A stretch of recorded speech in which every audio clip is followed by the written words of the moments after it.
Bonjour à tous et bienvenue sur La Retraite à 40 ans, le podcast pour prendre sa vie en main. Chaque dimanche, retrouvez une personne comme vous qui échange sans fil sur ses origines, ses ambitions, ses aspirations, sa relation à l'argent. Je m'appelle Victor Laura, je suis l'expert français du frugalisme et du mouvement FIRE, Financial Independence and Retire Early, indépendance financière et retraite précoce.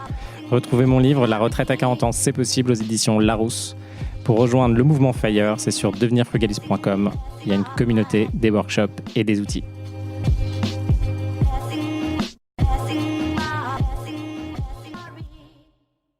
Bonjour à tous et bienvenue dans un nouvel épisode de La Retraite à 40 ans. Ça me fait très plaisir de vous retrouver. C'est les vacances, vous êtes sûrement en train d'en prendre au bord de la plage. En tout cas, moi, c'est pas du tout le cas. Je suis toujours à Paris. Je suis en train de régler quelques colocs, les remettre en location. Je vais retourner dans mon château dans le nord pour assurer que les travaux se passent bien. Dans le glamping dans l'est pour s'assurer que ça se termine bien aussi. Bref, je suis au taquet. Je continue aussi à regarder des entreprises, analyser des boîtes à racheter. Soit avec les groupes de coaching, là, on avance super bien. On fait pas mal de car wash en ce moment, donc des choses pour laver les voitures. Et on regarde aussi du service, et, même des tabacs. On regarde plein de trucs. Ça avance du tonnerre. Donc moi, je suis au taquet là cet été. Je suis très content d'avancer avec vous et très content de vous faire un superbe épisode. On va faire aujourd'hui un épisode sur l'optimisation de vos emprunts en fait et de quand vous avez de la dette. Alors, ça, c'est des trucs qu'on vous raconte quasiment pas. Moi, c'est des trucs que je peux faire. Et c'est des trucs que vous pouvez faire lorsque vous avez de la dette, lorsque vous avez... Bon, là, on va parler principalement des emprunts immobiliers, mais vous pouvez le faire dans pas mal de cas. Donc, vous vous rappelez, nous, notre enjeu aujourd'hui, ça va être de... peu importe ce que vous faites, si vous écoutez ce podcast, c'est de vous dire, OK, comment vous maximisez ce que vous avez en termes de temps, en termes d'énergie, en termes de moyens, en termes d'argent, de revenus, de flux, comment vous optimisez tout ça finalement pour arriver à un semblant d'indépendance ou de liberté financière. C'est-à-dire, le Saint Graal, c'est un petit peu, vous avez 2, 3, 4 millions en fonction de ce qui vous intéresse placer en bourse et vous vivez de ça. Bon, ça, c'est quand même pas mal quand vous atteignez ce niveau-là. Puis peut-être que vous avez une résidence principale à côté. Et puis après, vous voyez comment vous répartissez votre patrimoine pour vivre de ça. Et c'est d'atteindre quelque chose de totalement passif. Bon, pour y arriver... généralement, on va, la plupart d'entre nous, on va sélectionner en fait un terrain de jeu. Le terrain de jeu, ça va être souvent ceux qui écoutent ce podcast, faire potentiellement des bonnes études, aller dans un secteur qui paye bien et après avoir des revenus. Donc ça permet d'épargner, d'investir en bourse et même de faire de l'immo, etc. Bon, il y a ce premier levier-là, c'est le travail, donc on y va, on avance. Et après, il y a grosso modo le business l'immo. Et on va regarder, nous, l'IMO, parce que la plupart d'entre nous, on passe par l'IMO. Pourquoi ? Parce que c'est plus simple, c'est quand même plus atteignable. C'est-à-dire que quand on commence, l'IMO, c'est quelque chose, vous achetez un appartement, vous louez, c'est un monoproduit, c'est un business avec un monoproduit simplifié que tout le monde connaît, vous n'avez pas besoin d'évangéliser, sauf si vous faites des trucs un peu particuliers en IMO. Ça avance bien, vous pouvez surtout utiliser la dette. C'est ça qui est intéressant. Pourquoi c'est intéressant d'utiliser la dette ? Parce que vous, votre objectif, vous allez avoir un rendement. Donc un rendement, c'est combien vous rapporte grosso modo un capital placé. Et plus vous allez emprunter, plus vous allez avoir d'argent qui est placé, plus votre rendement va être conséquent parce que si c'est par exemple un rendement brut, ça va être du 10% fois 1 million, tout de suite vous faites du 100 000 euros brut par an. Par contre, si vous avez sur votre compte que 10 000 euros ou 100 000 euros pour investir, vous allez faire que 10 000 euros. Donc vous avez besoin de cet effet de levier en fait pour avancer plus loin. L'immobilier sans effet de levier en locatif, ça dépend comment c'est fait, il y a toujours des exceptions, mais globalement, c'est pas forcément très intéressant de faire ça. Ou du moins, la rentabilité réelle et la rentabilité de du cash que vous investissez n'est pas forcément fantastique. Et en plus, la problématique de l'IMO, et on en fera d'autres épisodes de podcast, mais c'est que potentiellement, c'est chiant à gérer, quoi. Donc, c'est pas hyper passif, quoi. Vous avez la bourse, hyper passif. Vous avez vos ETF qui tournent ou tant que vous ne faites pas un stock picking agressif, vous avez vos actions qui tournent, etc. Grosso modo, vous n'avez rien à faire. Et ça, c'est un peu le Saint Graal, ça augmente. En plus, en ce moment, c'est pas mal. On fait du 13% par an sans rien faire. Donc ça, c'est assez cool. Par contre, l'immobilier, vous pouvez le faire plus ou moins en dégradé. Mais en tout cas, vous allez arriver à un moment où ça vous rajoute comme une charge de travail. Si vous faites des SCPI, effectivement, vous n'aurez pas de charge mentale, à part quand vous voyez que toutes les SCPI s'effondrent. Et là, OK, ça va vous stresser.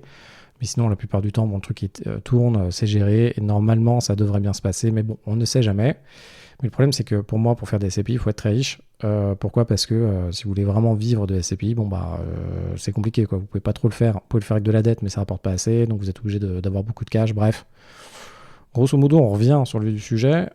On est tous, du coup, à un moment ou à un autre, on va faire des emprunts. Si vous me suivez depuis pas mal de temps, j'espère que vous avez emprunté comme des dingues dans les années où les emprunts étaient bas. Moi, je me suis jeté sur l'emprunt. Je me suis dit, c'était un peu comme dans les années précédentes où c'était facile de lever pour les startups. En 2000, alors quand j'ai commencé, ça devait être en 2011. J'avais une startup à l'époque. C'était assez, entre guillemets, facile de lever. En fait, il y avait plein d'argent dans le secteur. Il n'y avait pas forcément assez de startup. Et je me suis dit, OK, faut y aller, quoi. Faut aller chercher de la thune, faut aller chercher de l'argent, faut lever. Tant que c'est là, oui, il faut prendre l'argent tant que c'est là. C'est pareil sur l'IMO. Il y a un moment, il y avait pas mal de. On pouvait s'endetter, on pouvait récupérer beaucoup de crédit. Moi, j'y suis allé à fond pour récupérer un max de crédit dans des taux de 1 à 2%, voire même moins de 1%. La question, c'est aujourd'hui, c'est bien, vous avez votre patrimoine, là, donc vous avez vos biens, vous avez vos immeubles, vous avez vos appartes. Petite anecdote assez marrante, c'est moi finalement mes immeubles fortement rentables ont moins perdu de valeur que mes appartements à Paris. Par exemple, Paris, là aujourd'hui que je vous fais le podcast, par rapport au plus haut, Paris a quand même, donc en 2020-2021, Paris a quand même perdu 14 à 15%. Ça, c'est une moyenne. Du coup, si vous regardez par quartier, là, j'ai échangé hier soir avec une de mes potes qui a vendu son appartement dans le 13e à la Butte aux Cailles. Pour ceux qui connaissent, ça fait un peu village à Paris. C'est un peu dans le sud de Paris. Le 13e, c'est globalement moins cher que les autres quartiers. Mais là, elle l'a vendu. Elle voulait le vendre 340. Elle l'a vendu 240. Bon, c'est pour vous donner une histoire de voilà où ça en est. Effectivement, elle aurait pu attendre, mais là, elle veut changer de vie. Elle veut quitter Paris. Je ne sais pas d'ailleurs où elle va aller, mais elle veut bouger, quoi. Donc c'est pour vous dire qu'il y a quand même des grosses variations. Il faut faire attention quand vous vendez par rapport à là où vous achetez. Donc vos taux qui ont été intéressants, indirectement aujourd'hui, si vous voulez racheter le même bien, il y a un différentiel, je l'avais fait un moment à peu près de 30%. Donc vu que les taux ont augmenté, alors quand on était dans les taux à 4%, donc quand je dis des taux à 4%, faites attention, dans votre taux, il est généralement composé de deux trucs, c'est-à-dire votre taux d'emprunt et à côté le taux d'assurance. Donc il faut un peu compiler les deux. Et surtout, plus on prend de l'âge, par exemple, moi je commence à passer, là aujourd'hui j'ai 36 ans, je commence à arriver dans les moments où les assurances vont commencer à taper de plus en plus. Jusqu'à 30 ans, allez-y, hein. Si vous êtes dans les 30 ans, allez-y pour emprunter, parce que vous êtes quand même dans une bonne situation normalement physique. Et sur le papier, en fait, vous êtes, en termes d'assurance, c'est mieux pour vous. Bref, là aujourd'hui, je me retrouve avec un paquet d'emprunts, donc des gros montants. Enfin des gros montants, quelques millions, à des taux intéressants dans les 2% ou moins de 2%. Et là, je me dis, qu'est-ce que je peux faire avec ces taux-là ? Et je me demande aussi, qu'est-ce que vous pouvez faire quand vous avez des taux à ces montants-là ? Et là, il y a pas mal de techniques à utiliser. Alors, ces techniques, normalement, si vous me suivez depuis pas mal de temps, je devrais refaire un épisode très clair sur quelles sont les clauses à négocier lorsque vous faites un emprunt. Parce que ces techniques reposent sur des clauses d'emprunt particulières. Normalement, si vous avez négocié votre emprunt ou si vous avez emprunté dans certaines banques, donc je pense comme le Crédit Agricole, il y a des clauses assez classiques que vous pouvez renégocier aussi. Après, ça dépend de votre banque, vous allez pouvoir vérifier si ça marche ou pas. Donc en gros, aujourd'hui, on a l'enjeu, c'est de se dire, ok, on a toujours besoin d'argent. Que ce soit... Alors, si vous n'avez pas besoin d'argent, ça veut dire que vous n'êtes pas en faculté... Alors, il y a deux choses. Normalement, quand on sait investir, on a toujours besoin d'argent parce qu'on a toujours besoin d'investir. On a toujours besoin d'investir pour augmenter finalement ce dont on a besoin. Si vous écoutez ce podcast, vous vous dites que c'est tout à fait normal de viser 1 million, 2 millions, 3 millions, 4 millions, 5, 10 millions. Pourquoi ? Parce que si vous les vivez de façon passive, et vraiment passive, vous mettez ça en bourse, pour réussir, on peut reprendre cette règle des 4%, mais bon, il faut 600 000 euros pour 2 000 euros par mois. Si vous voulez mettre un petit peu de gras, bon, bah, vous allez augmenter. Vous faites du coup 4 000 euros par mois. Il va vous falloir le double, donc 1,2 million, et etc., etc. Donc vous vous rendez compte, et puis 4 000 euros par mois, 1,2 million, bon, ok, vous avez 4 000 euros par mois. Si par exemple, vous voulez vous occuper de tout votre foyer avec des enfants, etc., 4 000 euros aujourd'hui, avec l'inflation, tout ça, c'est quand même compliqué. Je ne suis pas là pour dire, vous me connaissez, je suis simplement là pour vous donner, moi, ma vision des choses, qui est que il faut quand même, tant qu'à faire, allons-y, visons sur quelque chose où on peut être bien derrière, quoi. Donc il faut des gros montants. Là aujourd'hui, vous avez, disons, un emprunt à 2% sur 20-25 ans, sur 20 ans, disons. Et qu'est-ce que vous pouvez en faire ? Il y a deux techniques. La première technique, ça va être de diminuer les mensualités de 10%. Alors ça, on retrouve cette clause dans beaucoup d'emprunts, en fait, dans beaucoup de contrats d'emprunt. Et ce que vous pouvez faire, c'est soit augmenter, soit diminuer, gratuitement, sans frais et normalement quand vous le voulez, les emprunts, ce que vous remboursez, par exemple, tous les mois, vos mensualités. Donc par exemple, si vous remboursez 2 000 euros par mois, donc intérêt, charges comprises, capital, etc., vous allez pouvoir passer à un remboursement de 1 800 euros par mois. Quand vous faites ça, vous allez du coup, en diminuant les mensualités, vous allez rallonger automatiquement le prêt. Ce qui fait que factuellement, vous allez payer plus d'emprunts. Plus vous allongez un prêt, plus vous payez de montant d'emprunt. Vous pouvez faire sur les simulateurs. Sauf que ça peut être vraiment problématique quand vous avez des hauts taux d'emprunt. Quand vous avez des hauts taux d'emprunt, la longue durée, mais la longue durée peut tout de suite générer énormément d'intérêt. Par contre, quand vous êtes dans des taux à 2%, à 1%, vous rajoutez quelques années, ça ne change pas réellement quelque chose. Là, je vous encourage, d'ailleurs, on pourrait le faire, on fera peut-être la prochaine fois, vous allez sur meilleur taux et regardez, en fait, faites bouger simplement entre 1 et 2%, si vous rajoutez la durée, combien ça vous fait payer d'intérêt en plus. On fera l'exercice parce que je pense que c'est intéressant, on le fera dans un prochain épisode. Du coup, vous allez vous retrouver à rembourser moins tous les mois, et vous allez peut-être gagner 1 ou 2 ans. Vous allez rembourser pendant 1 ou 2 ans, 3 ans supplémentaires. Ça dépend comment vous faites, vous bougez les choses, de la durée de votre emprunt, etc. Mais ce qui fait que vous allez avoir 200 euros par mois en plus chaque mois.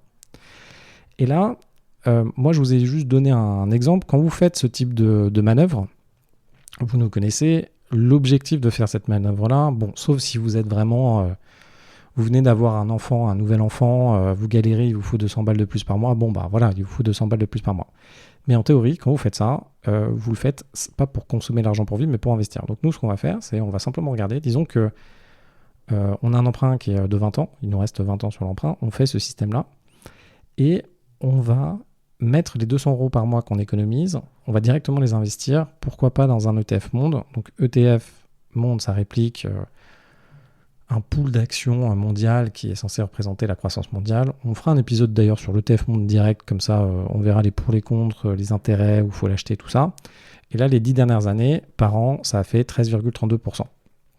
Donc, si on prend ces 200 euros, qu'on se dit que dans l'avenir, ça va faire 13,32%, ce qui n'est absolument pas sûr que ça fasse 13,32%, on met son argent dessus.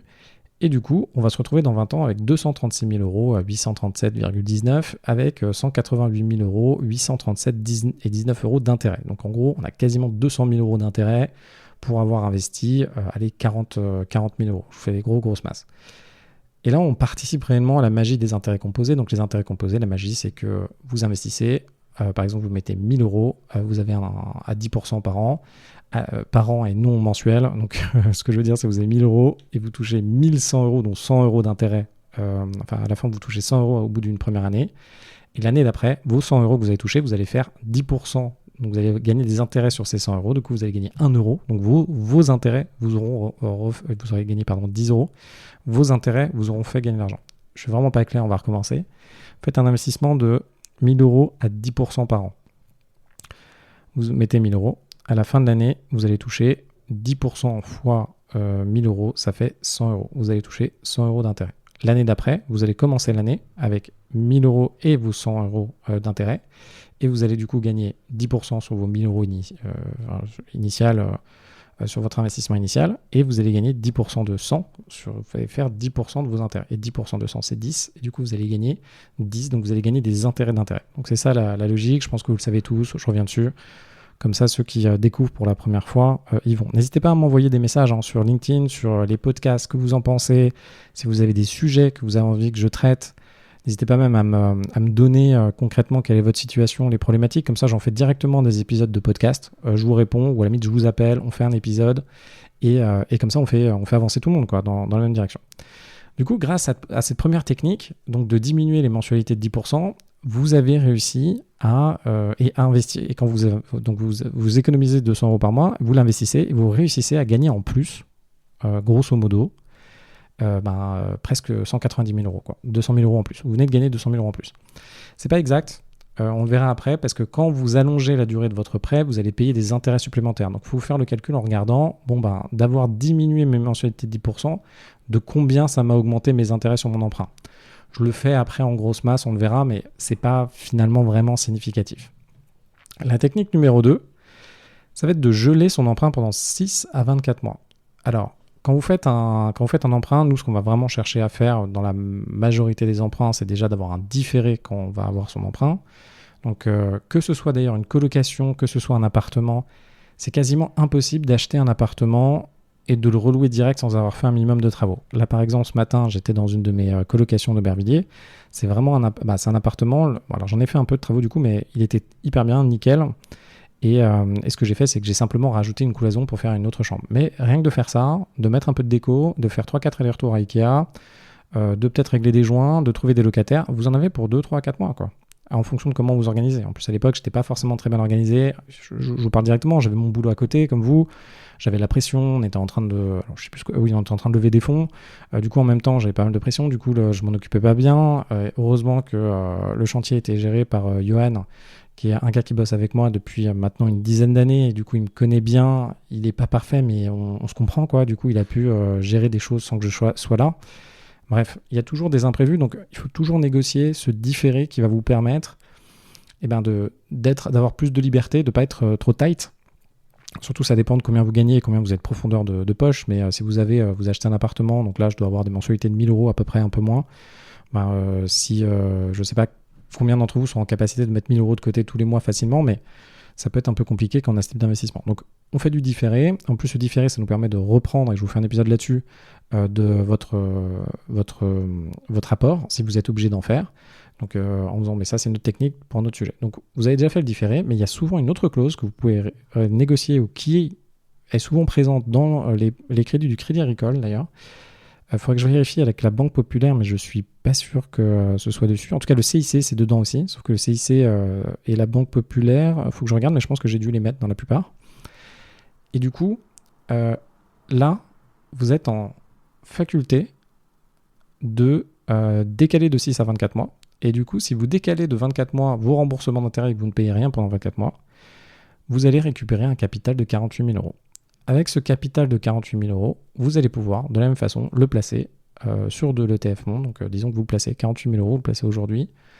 Alors, c'est pas forcément ce qu'il faut faire quand vous avez 48 000 euros à placer, mais là, c'est pour l'exemple. Vous mettez 48 000 euros sur un ETF Monde à 13,32% par an. Au bout de 20 ans, vous allez avoir 565 000 euros, dont 525 000 euros d'intérêt. En combinant les deux, vous allez quand même faire 190 000 euros d'intérêt, 525 000 euros d'intérêt. Vous allez quand même avoir une sacrée somme qui va être générée. Donc là, on est presque à 700 000 euros de générer en plus. Donc en étalant ou en récupérant en réempruntant, de faire ça, ça vous permet de réemprunter de l'argent, de réavoir accès à du capital. Et ce capital, vous allez le réinvestir. Quand vous faites ça, je vous le dis à tous, vous augmentez votre risque. Parce que là, ça veut dire que vous remboursez moins vite un actif, vous augmentez votre risque parce que vous avez accès à de l'argent supplémentaire. Mais en réalité, c'est de l'argent qui normalement est sur des invests qui sont plutôt bien, et après vous allez réinvestir dans les actifs risqués cet argent-là. Mais moi c'est un truc que moi j'apprécie faire, et ça vous permet d'avancer. En réalité, on n'a pas trop le choix. Vous vous rappelez des montants que nous on veut atteindre. En fait, il y a des choses. C'est comme là, on peut en reparler aussi, mais il y a là, on est en train de faire des petites optimisations, mais c'est quand même une optimisation qui va vous faire gagner quasiment 650 000 euros dans ce cas-là. Pourquoi ? Parce que avec la technique numéro 1, donc 190 000 euros d'intérêt, technique numéro 2, 525, et en fait, quand vous calculez le coût supplémentaire de l'opération, donc les intérêts que ça va vous faire, entre guillemets, payer en supplément sur votre emprunt, on va être dans l'ordre de 70 000 euros, quoi. Donc en gros, vous êtes approximativement à 650 000 euros de plus. Après, par contre, il faudrait qu'on rentre dans le détail de où vous avez investi en bourse, votre compte titre, votre PEA, votre assurance vie, quelles sont les fiscalités, est-ce qu'on est sur du PFU 30%, comment vous récupérez l'argent derrière, quelles sont concrètement les contraintes de votre emprunt, est-ce qu'il y a un peu plus, etc. Mais là, vous avez l'idée de comment on peut faire ça et comment on peut finalement, en ajustant, en utilisant ce que vous avez déjà aujourd'hui, faire vraiment des gains intéressants, quoi. Et en réalité, ça, en termes d'effort, parce que moi je suis tout à fait d'accord avec vous, il faut économiser notre temps, il faut économiser notre effort. Là, vous avez quoi ? Vous avez un appel, vous simulez ça chez vous, vous appelez votre banque pour vérifier qu'est-ce qu'elle vous dit. Donc, est-ce que vous avez bien ces clauses-là ? Est-ce que vous êtes en capacité de le faire ? Vous montez le dossier avec la banque. Donc, soit vous avez des banques, par exemple, moi, le CIC, ils veulent vérifier tous mes comptes bancaires, toutes mes entreprises pour me valider ça, parce qu'ils ne veulent absolument pas le faire. Les banques ne veulent pas faire ce type de principe parce que ça va leur coûter de l'argent. Du coup, là, moi, j'ai pas eu le temps, par exemple, avec le CIC, de monter tout le dossier parce que j'ai 12 boîtes. Faut que je fasse les bilans de mes 12 boîtes. Faut que je leur explique l'architecture. Les gars, ils vont paniquer. Ils vont être là, mais c'est qui ce gars? Faut que je leur envoie tous mes comptes bancaires. Donc, bon, bref, j'ai pas eu le temps de le faire. Surtout que c'est sur un seul emprunt. Par contre, les autres banques, je l'ai fait. Et là, ça fonctionne. Ça a très bien fonctionné. On juste envoyé un mail. On m'a dit, OK, c'est pas de problème. On fait le fonctionnement, etc. Surtout si c'est votre résidence principale. Si vous arrivez à le faire, alors attention aussi avec ces éléments-là, parce que c'est moi par exemple, ce que j'ai fait un moment pour ma résidence principale, j'ai gelé en fait les remboursements d'emprunt de ma résidence principale, c'est parce que j'étais dans une situation très tendue d'un point de vue cash. Donc, il faut faire attention parce que, alors moi je vous conseille d'utiliser de toute façon ces choses-là, il faut les utiliser. Par contre, si ça existe, c'est pour des sécurités. Par exemple, demain, vous vous séparez de votre conjoint, il faut, vous trouvez un logement, votre conjoint rester dans l'appartement. C'est à ce moment-là que c'est intéressant de pouvoir ne pas payer ne pas payer de remboursement d'emprunt pour permettre d'avoir assez d'argent pour vous puissiez vous louer un appart à côté. Donc, vous êtes quand même en train de consommer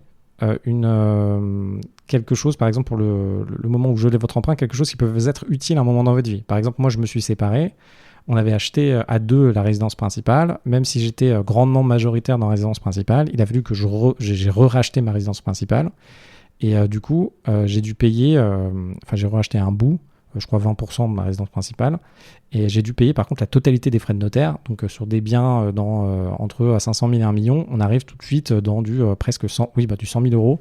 J'étais à peu près à 90 000 euros, je crois, à 90 000, 100 000 presque 100 000 euros de frais de notaire. Donc il a fallu que je décaisse cette somme-là. Donc attention sur la partie geler son emprunt pendant 6 à 24 mois, ça peut être nécessaire. Aussi, si vous allez entreprendre, vous allez être comme moi, il y a des moments ça marche très bien, vous allez faire beaucoup d'argent.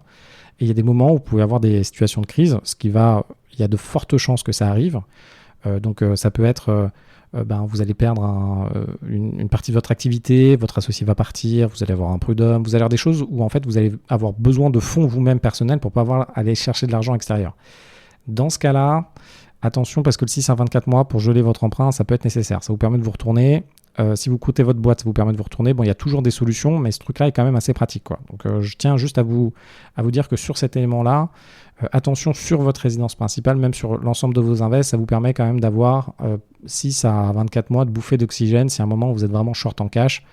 Donc, moi, l'ayant expérimenté, ça peut être intéressant de garder ça. Bon, après, en termes d'optimisation pure, par exemple, diminuer les mensualités de 10%, ça reste quand même quelque chose d'intéressant. Si vous avez ces taux-là, aujourd'hui, il n'y a rien qui normalement devrait vous pousser à ne pas faire ça, sauf si vous êtes dans une stratégie où vous voulez avoir un bien déjà remboursé pour pouvoir avancer bien. Sinon, là, on a fait du coup la vision de comment vous pouvez jouer avec votre dette et vos financements autour de l'emprunt. En vrai, ces techniques-là, je les ai quasiment jamais vues. Moi, je les ai faites. J'ai pas eu de conseillers en gestion de patrimoine qui m'en ont parlé. Ça fait longtemps que je n'ai pas discuté avec les conseillers en gestion de patrimoine pour voir ce qu'ils proposent. Mais en gros, là, vous avez quelque chose, vous avez un terrain de jeu. Regardez comment ça se passe. Regardez si vous avez les clauses chez vous. Faites vos simulations. Faites attention quand même projetez-vous. C'est pas parce qu'aujourd'hui vous êtes bien dans votre couple que vous n'allez pas forcément changer de direction dans votre vie. Potentiellement, vous allez avoir d'autres enjeux. Donc, pour geler l'emprunt, si c'est votre résidence principale, à voir. Sinon, vous prenez le risque. Vous faites ça. D'ailleurs, il y a beaucoup de personnes qui se séparent, qui ne savent même pas qu'ils peuvent geler leur emprunt de 6 à 24 mois. Ça reste quand même des négociations aussi avec les banques. Donc, même si vous l'avez fait, geler votre emprunt de 6 à 24, c'était dans votre contrat. Si demain vous vous séparez, potentiellement, vous allez pouvoir négocier avec une banque aussi pour qu'ils vous accompagnent un peu dans le temps. Sauf que si c'est pas écrit, la banque peut quand même vous dire non. Et là, vous n'êtes pas bien. Parce que quand vous appelez la banque et que la banque va vous dire écoutez, on va prendre un conciliateur et vous pouvez contacter telle personne pour qu'on soit en accord sur les crédits. Bon, là, ça pue un peu. Si vous n'avez pas dans vos contacts des potes qui sont capables de vous filer 20, 30 000, 100 000, 500 000, je ne sais pas combien en fonction de vos engagements, c'est un peu compliqué. Et ça, ce sera un autre point qu'on abordera un autre moment. Donc voilà, je voulais vous partager cette technique sur les crédits bancaires, sur comment voir votre dette, comment vous pouvez aujourd'hui, franchement, faire presque, c'est un demi-million, quoi. Vous faites un demi-million juste en jouant sur un seul emprunt que vous avez. Normalement, si vous êtes ici, il y a de fortes probabilités que vous ayez 3, 4, 5 invests, quoi. Donc 3, 4, 5 invests, vous faites ça sur chacun des invests, vous faites un demi-million sur chaque invest, vous passez à 1 million de plus.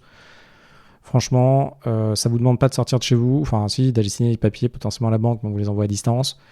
Ça vous demande de, vous réabreuvez votre PEA, votre assurance vie. On en reparlera. Je ferai un petit épisode là-dessus parce qu'on m'a redemandé ça. Et puis, vous n'allez pas aller chercher la prochaine opération qui fait 12%, ou vous devez prendre votre voiture, aller négocier avec des mecs, relancer les travaux, aller chez le notaire. Vous êtes parti pour un an, quoi. Donc, franchement, je trouve ça pas mal. N'hésitez pas à me dire ce que vous en avez pensé sur LinkedIn. Et pour tous ceux qui sont à la plage et dans les vacances, mais profitez de ce moment pour bien faire un break. Moi, normalement, chaque été, quand je suis à votre place, ce que je fais, c'est que je revois quand même mes projets de l'année. C'est un peu... moi, je fais pas trop ça à Noël. Je fais plutôt ça pendant les vacances, là. Je me pose, là, avec mon bob, ma chaise Décathlon, là. C'est ce que je faisais avant. Je le fais un peu moins maintenant. Sur la plage, là, je lis un livre. Et puis après, je me dis, attends, ouais, tiens, ça peut-être bien aller dans telle direction. Quel est le projet que je veux faire avancer, etc. Le bilan des 6 mois derniers, bref. En tout cas, moi, je vous souhaite de profiter. Et puis, je vous dis à très vite pour un nouvel épisode.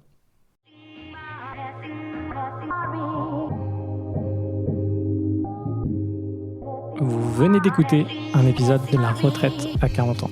N'hésitez pas à en parler autour de vous, à vous abonner, à rajouter 5 étoiles et à mettre un petit commentaire. Ça nous aide vraiment beaucoup. Pour être informé des nouveautés, rendez-vous sur devenirfrugaliste.com. Une question, je réponds sur LinkedIn, Victor Lora, Lora. Et surtout, n'oubliez pas, vous êtes déjà au top. À très vite.